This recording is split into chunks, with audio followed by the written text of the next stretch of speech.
বিসমিল্লাহির রহমানির রহিম। নারায়ে তাকবীর, আল্লাহু আকবার। ইসলাম প্রিয় তাহিদি জনতা, স্মরণ রাখিবেন আসছে আগামীকাল রোজ মঙ্গলবার 30শে ডিসেম্বর 2025 বিকাল 3 ঘটিকা হইতে শিবপুর দারুল আহকাম নুরানি মাদ্রাসা ও যুব সমাজের উদ্যোগে 13তম ওয়াজ ও দোয়ার মাহফিল। স্থান শিবপুর বাড়ির মাঠ প্রাঙ্গণ, শিবপুর, রামগঞ্জ, লক্ষ্মীপুর। প্রধান বক্তা আল্লামা খালেদ সাইফুল্লাহ, সাবেক চেয়ারম্যান, কমলনগর উপজেলা, কমলনগর, লক্ষ্মীপুর।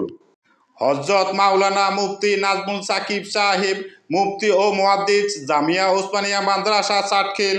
হযরত মাওলানা ওবায়দুল্লাহ চাতুরী সাহেব, মোহতামিম কারিমিয়া কেরাতুল কওমি ইসলামিয়া মাদ্রাসা। আরও ওয়াজ করিবেন মোহাম্মদ সাইফুল ইসলাম মাসুম, তরুণ বক্তা। উক্ত মাহফিলটি সভাপতিত্ব করবেন আলহাজ ডক্টর মোহাম্মদ রফিকুল ইসলাম সাহেব, আলহাজ ডক্টর মোহাম্মদ রফিকুল ইসলাম সাহেব। উক্ত মাহফিলে দলে দলে যোগদান করার জন্য সবাইকে আন্তরিকভাবে আমন্ত্রণ জানানো হচ্ছে।